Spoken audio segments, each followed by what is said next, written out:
Okay guys, today has been a long time coming, but I've finally found the right night and the right time to sit down for today's video. Whenever I do a reaction to an album that's been out for a while, I really want it to be the right night when I sit down to do it, especially with a Radiohead album. It's just a really special experience to get to hear some of these albums for the first time, and it's not something that I really want to rush through because I can only do this so many times. So today we are in fact listening to Amnesiac.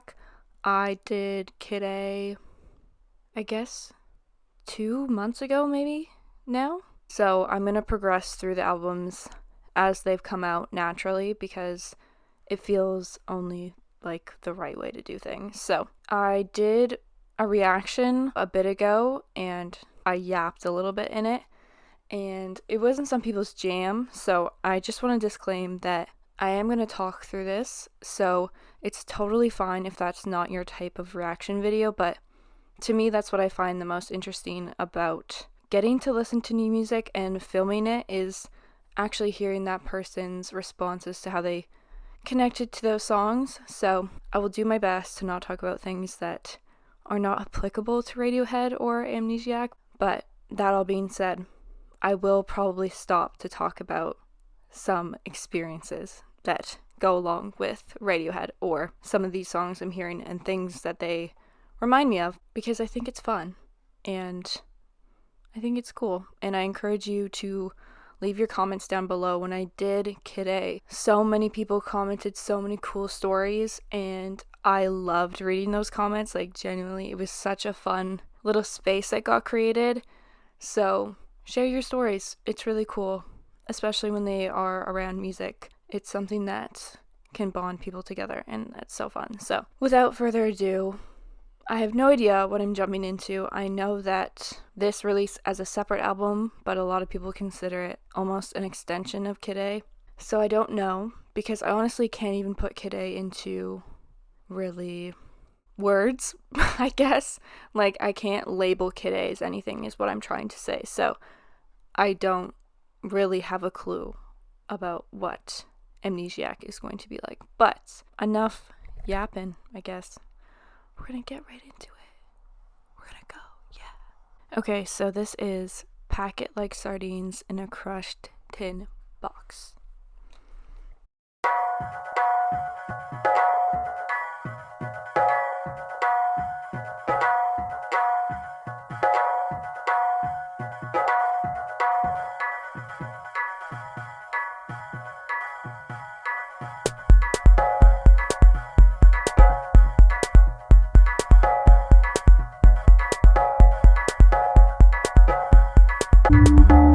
After years of waiting, nothing can you realize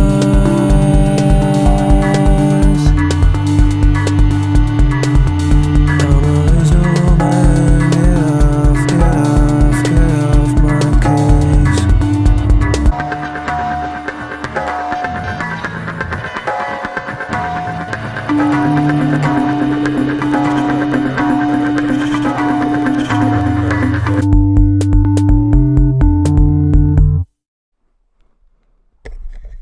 Something that Radiohead does that will never not fail to impress me is the way that their sound fills the song so well. Like the way that they have recorded and mixed each song. It's such a full sound, and I don't mean that necessarily in whatever they've recorded or used to record on. Like I don't mean it necessarily with the instrument or what they've used for the sound, but how they've gone about recording that sound. It is such a full sound, and then when they go in and they go to layer it and produce it, it's done so perfectly that I can hear different sounds in different parts of my brain all at the same time.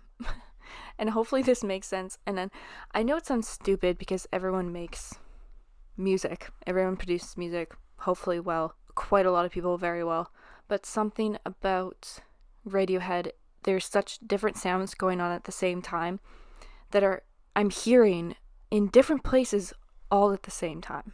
And maybe I'm just crazy, or maybe it's just the over the head beats that I'm using, but it's so fantastic. It really is so awesome. And going into that song, I was immediately reminded of what Kid A was like. I kind of forgot, and then I got really excited because I love the feeling of knowing that I have no idea what I'm going to hear next. It is so fun.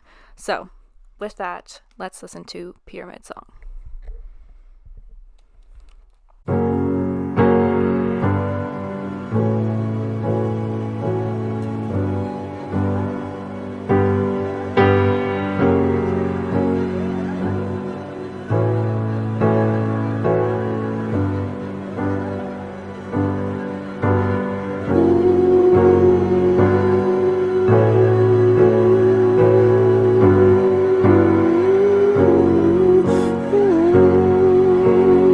Nothing to fear, nothing to doubt.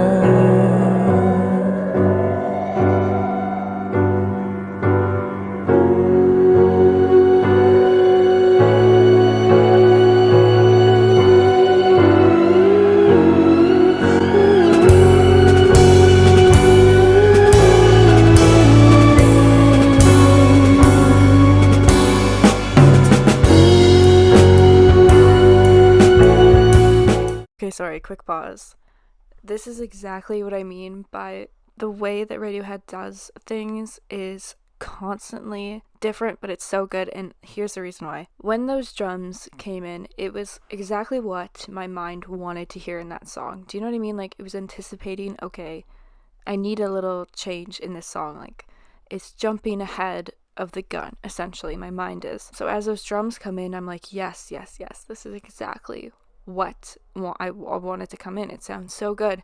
But then it's not complete. So it's hanging you on the edge of your seat because they're teasing you. It's like they're saying, okay, here is what you anticipated to come next. We're going to give that to you, but we're not fully going to give it to you. We're actually going to give you just a little smidget to keep you on your toes because we're actually the ones in charge.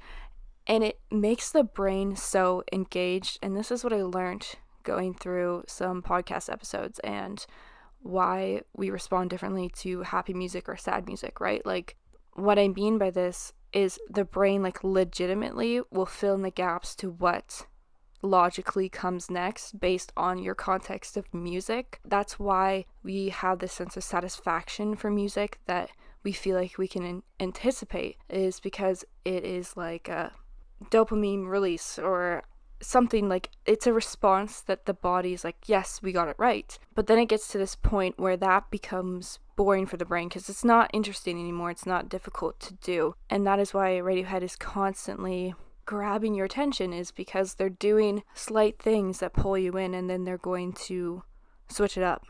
So you couldn't actually anticipate it. I feel like that's probably why some people just don't like it. And that's probably just the context of what music you listened to before then. It's the same reason why probably, the first Radiohead songs I heard, like Fake Plastic Trees or High and Dry, like, as good as those songs are, and I still listen to them, those were my starter songs. Do you know what I mean? Like, if you would have thrown me into this song, I wouldn't get it. I wouldn't get why it is such a big deal. I would just go, like, what is trying to happen here?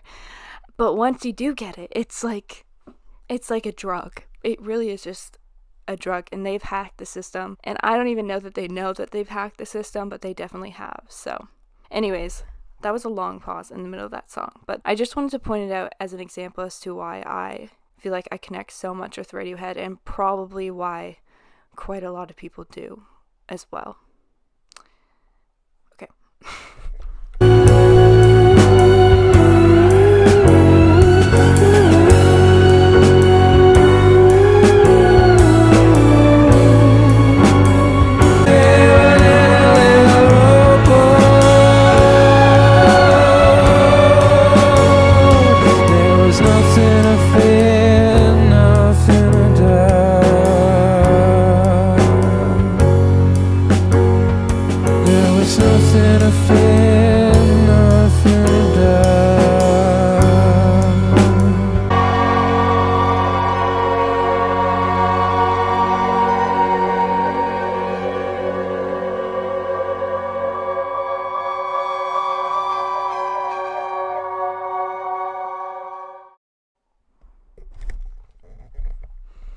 Alright, so I feel like I said quite a lot in the middle of that song, but one thing I was thinking about towards the end there was a cover band that I actually saw on TikTok, which probably sends you into like alarm bands, because who in the heck is going to cover Radiohead? Nobody. However, they did quite a good job, and it's like their jobs. They're touring around England, I believe. I didn't really look into it because I can't go, but they're only playing cathedrals as far as I can see. So aside from the cover band part, that's not really the point of this, but this music in a cathedral, I was just imagining how incredible that would be, and I would pay probably like an absurd amount of money to experience Radiohead in a cathedral. Yeah, okay. We are going to move on to Pulk / Pole Revolving Doors, not Revolving the Doors. No idea. I have no idea. So I can't comment on what that might possibly mean.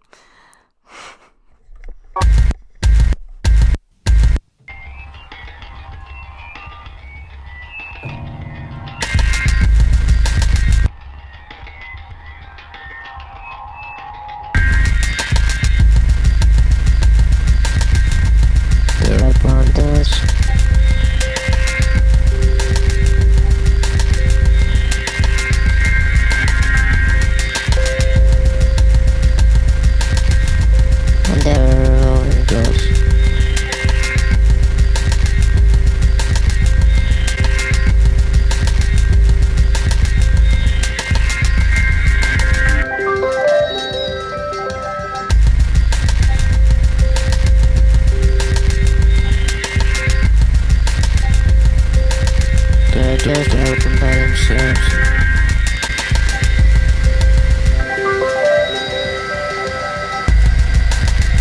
The doors that lock and doors that don't. There are doors that let you in and out, but never open.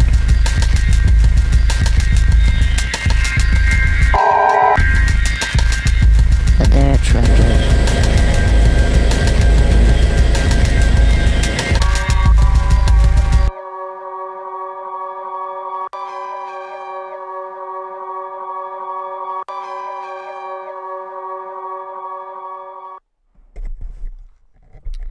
I feel like I was just switching channels from static to an early 2000s Crime Stoppers commercial. Please, like, maybe it wasn't Crime Stoppers, but I hope that you know what I'm talking about, like, where it's like color graded black and dark green blue color, or like a red, and it's just like flashing screens at you, and then going and playing like Nintendo. That's what I visually saw listening to that song. But that was when I actually pulled up the lyrics and read through it, because I thought it was really important. I giggled at the end there because even with the, I don't want to say autotune, it's probably not the right word, but the change in his voice, you can still tell that he's British, and it just made me giggle because it was just funny, the accent like showing through. But all that being said, I wanted to read through the lyrics because I felt like it probably would add some context to understanding the song, which it did. At the end, when he said, "There are doors that let you in and out but never open, but there are trapdoors that you can't come back from." And I feel like that is an important note for not only that song, but probably some intention behind the goal of the album. And I really like that. I'm going to remember that in my brain because I like that kind of like interesting poetry. I'm gonna call it poetry. I am. Anyways, the next song is You and Whose Army.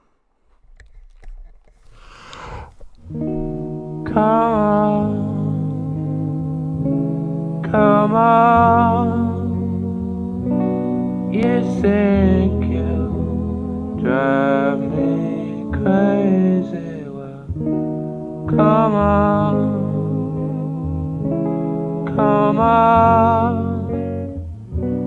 you and his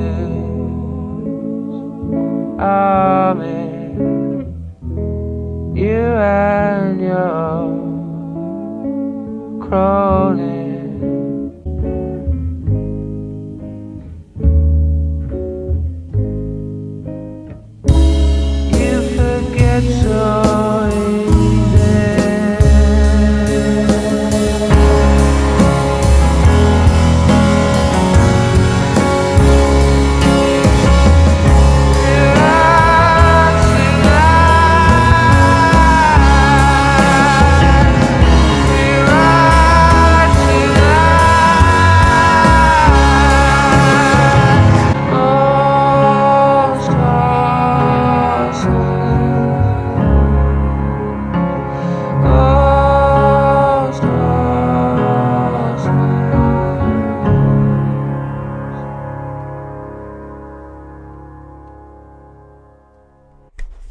was just listening to that and I was pondering about how the accessibility of music is a great thing because it means that so many people can express themselves. But that ability to do it so easily, I feel like it almost stops people from exploring more ideas. And I hope that I'm wrong on that. Like, I hope that a lot of people begin to mix sounds and mix instruments that you normally wouldn't think to use together, because I think that's my favorite thing that Radiohead started doing. But when I hear this, I just think that, like, thank God these guys found a way to do this. Because this is true, like, vision and musicianary is not a word. But they genuinely, like, this is what they're supposed to be doing. When you listen to that, you can't come to any other conclusion other than the fact that, like, they are genuinely just artists in probably so many areas of their life, but especially with music, because they just see things in a way that no one else would think to see them, and it makes that experience for other people like an actual gift. Like, they're sharing something new with us, and it is so cool to get to receive it and be a part of it. And I'm already getting weirdly philosophical about this, but it's Radiohead, so I'm allowed to think about it like on way too many levels and make it mean something that maybe it wasn't even meant to mean. You know what I mean? Whatever. Let me live. Okay. The next song is I Might Be Wrong.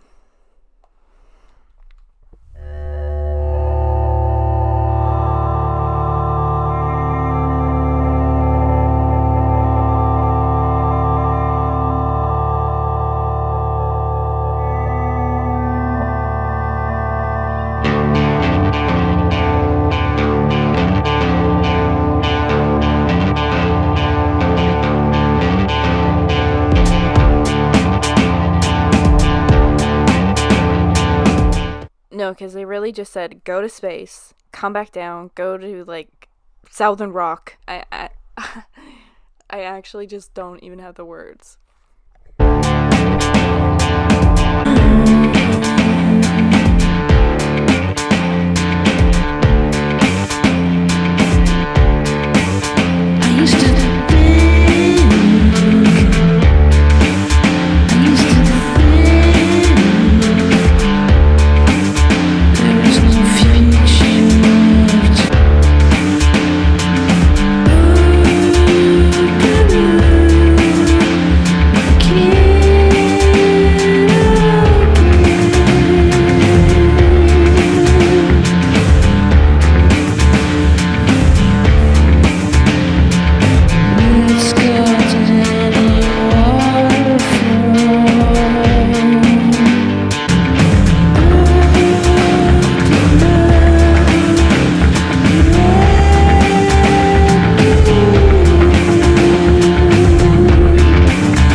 I love having no idea what is going to happen. It's as if I'm watching a movie. There's no experience like listening to a Radiohead album for the first time. The other thing I loved was the tone of that guitar. It immediately grabbed all my attention.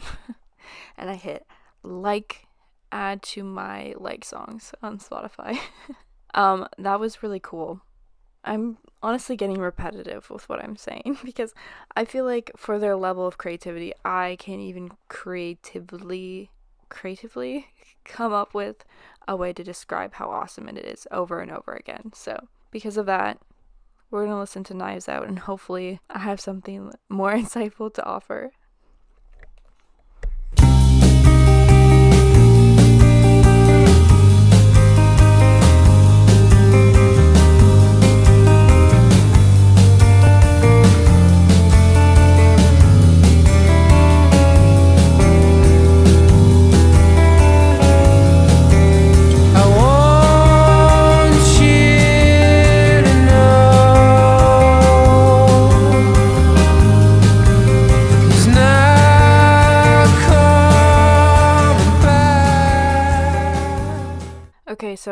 As of right now, this is my favorite off of the first listen, and I'm pausing it so that I don't forget my train of thought. What I love so much about this one is the way that the instruments are pushing the pace in such a fast way, and Tom is slowing it down at the same time with the choice of phrasing in the way that he's singing and the way he's carrying out his notes. I think it provides such this great contrast, as does most of their work, but it's so beautiful. I really like it so far.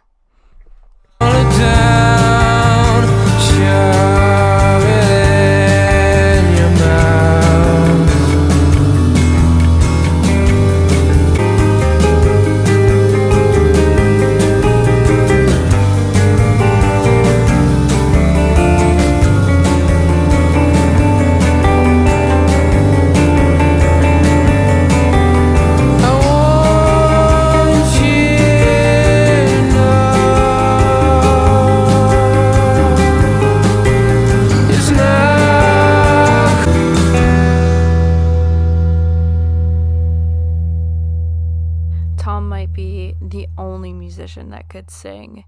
So Knives Out, cook him up, squash his head, put him in the pot, and I would still sit here and call it beautiful. I actually can't think of an artist that could do that, and I would see it so highly as Radiohead. Nothing changed. I still really like that song. I love the fact that not only are they using so many different instruments, but stylistically, the choice of guitar is so different all the time. It just goes to show that in music, labels and genres and subgenres, they just don't really matter.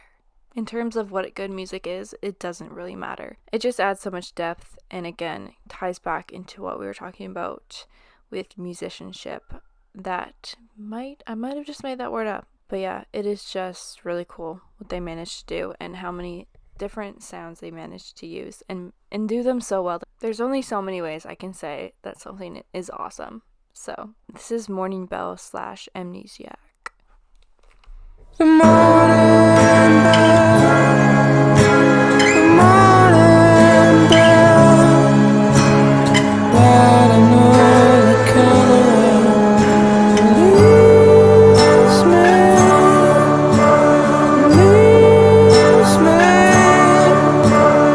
you can keep the furniture up on the head, leaves me,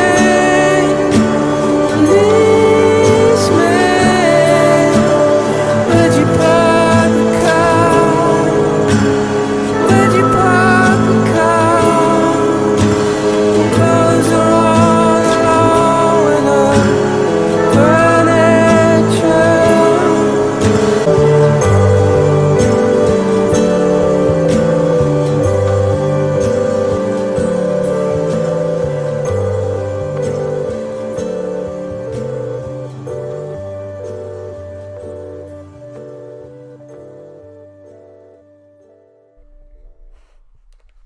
Okay, I can see you guys all laughing at me right now. I can see it and I can hear it. Obviously, I've heard Morning Bell because I've literally heard Morning Bell on Kid A. Like, when I tell you that I sat there and it clicked in my head, as soon as he said release me, I was like, no. I've heard this, but not in this sense. And I knew immediately. I can take the comments.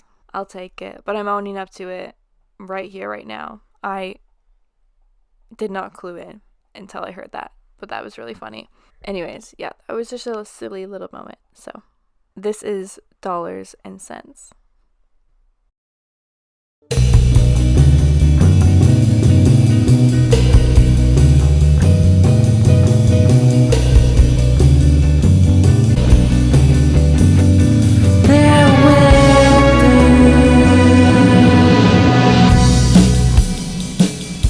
We can use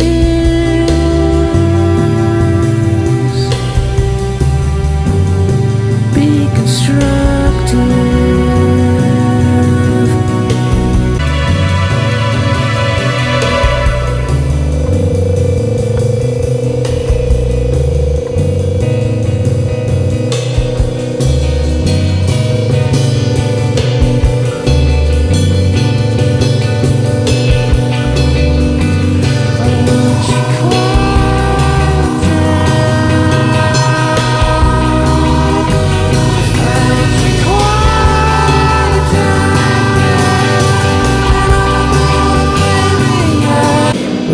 dollars and cents.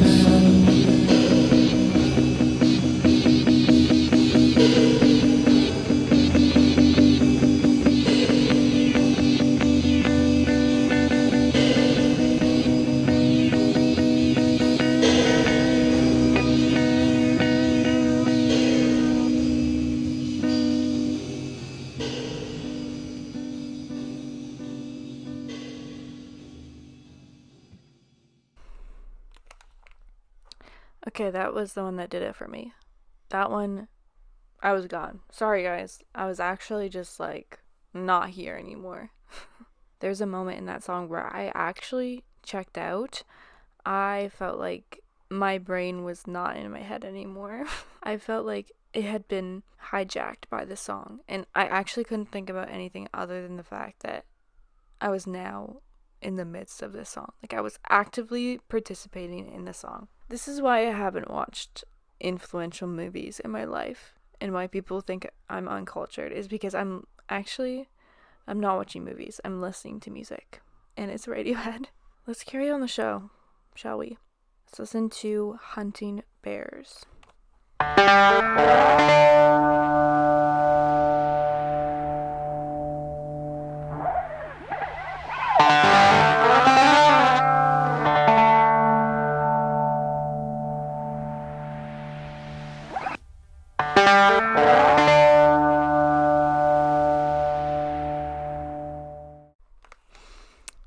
It's like all of a sudden they're just a southern rock band, and I just want them to go into that like one extremely overused riff. I can't even begin to make the riff with with my voice because I'm not going to do it right. But it's so funny. I know that they're not going to do that because they would never do that. They would never give me what I think they're going.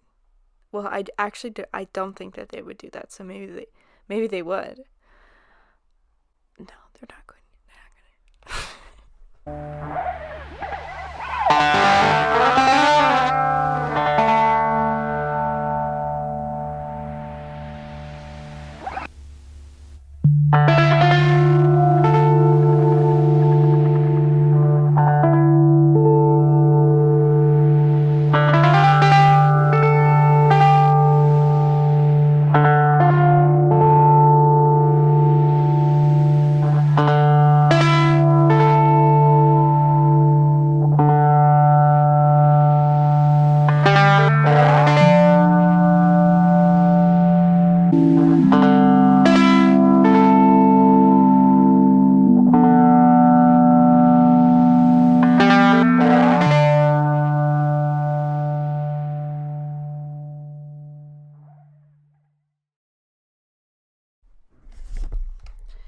The influence that literally just sound has over a person is so crazy, because that just makes you feel alive, or at least it does for me. Something about the tone is so fantastic, but I feel like that was leading me into something. I feel like that was just setting me up for something, as they always are, but I'll never know what. But it feels anticipatory. Am I making up words? I feel like I'm making up like 10 different words tonight. We're going to continue on and listen to Like Spinning Plates.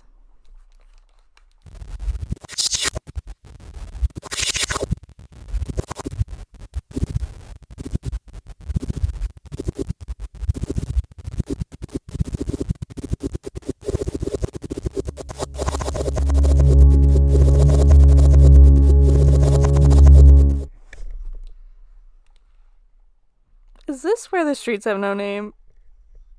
I'm kidding. Am I funny, or am I like not funny? Do you guys think that's funny?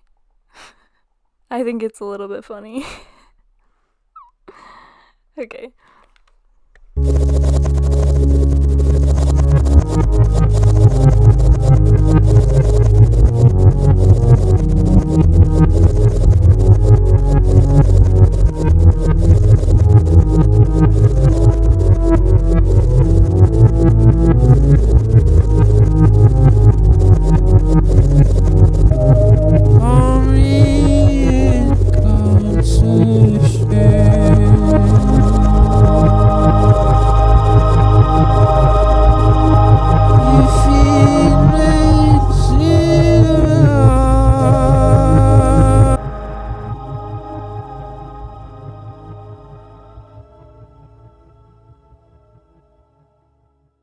Okay, so correct me if I'm wrong. He may have done this a couple times, but I believe that is one of the times Tom York learned the lyrics backwards and sang them and recorded them that way and then reversed them forwards. That's definitely something I wouldn't put past him to do multiple times.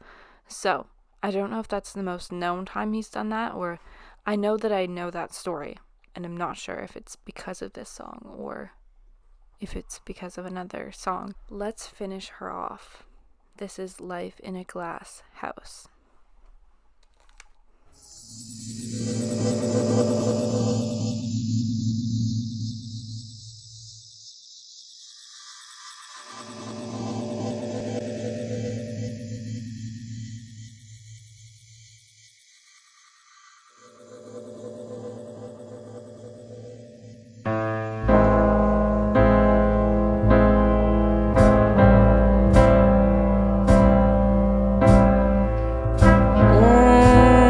Once again, I'm in trouble with my only friend.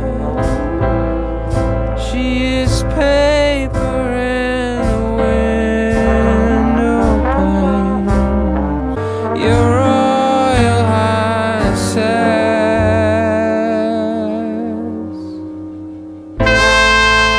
Of course I like to sit around and chat.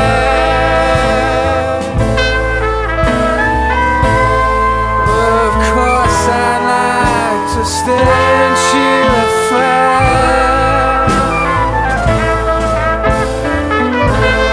Of course I like to sit around and chat.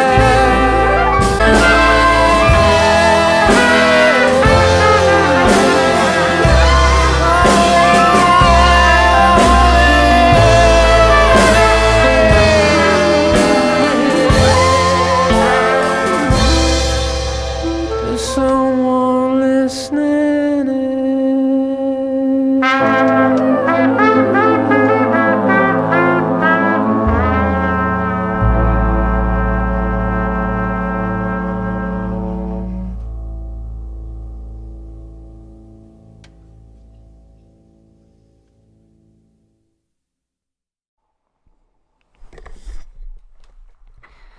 The one thing you can always count on in Radiohead is a finisher.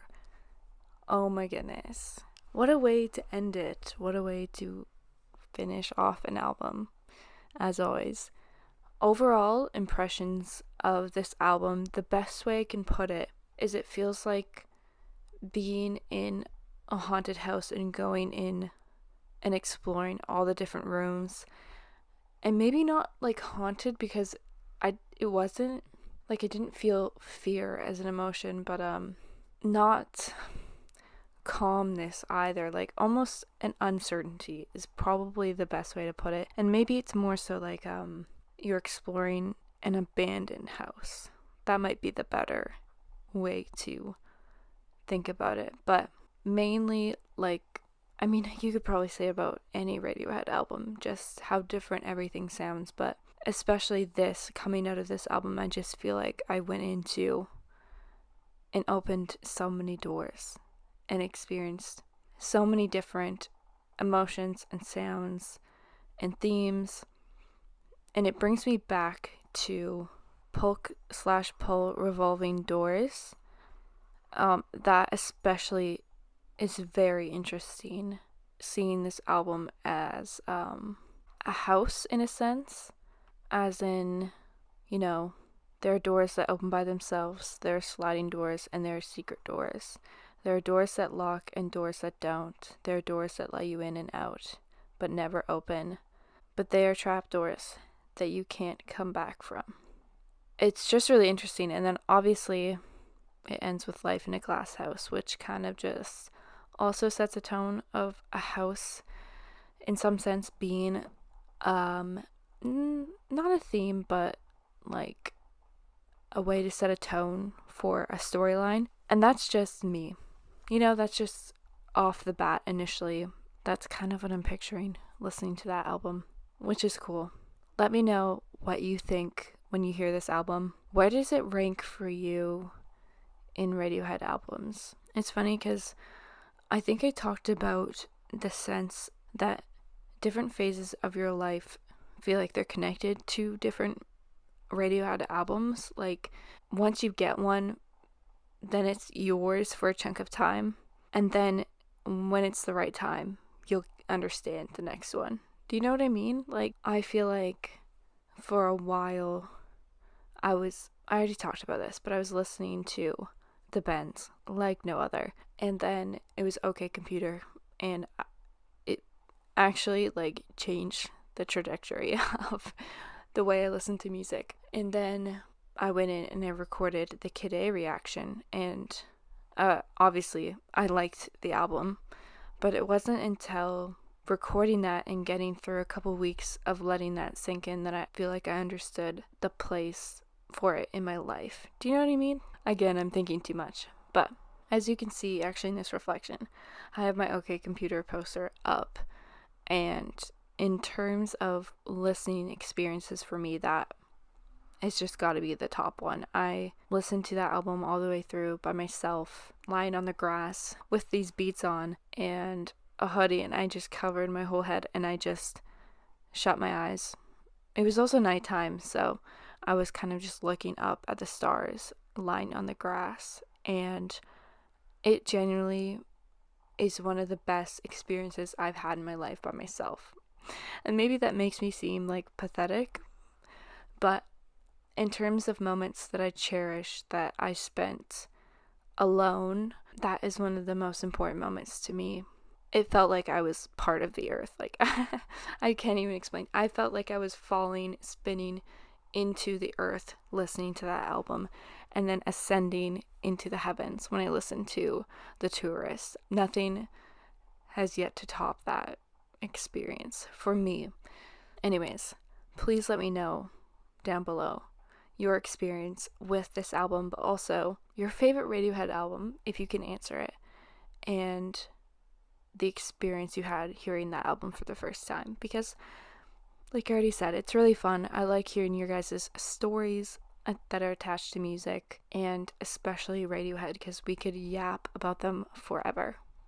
We really could. So, with that, I'm going to end today's video. Thank you so much for watching and being a part of this.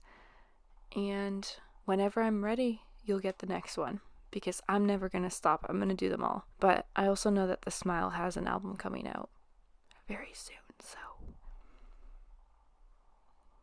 I might have to do that. Anyways, have a wonderful morning, afternoon, night, whenever you're watching this, and thank you so much for tuning in.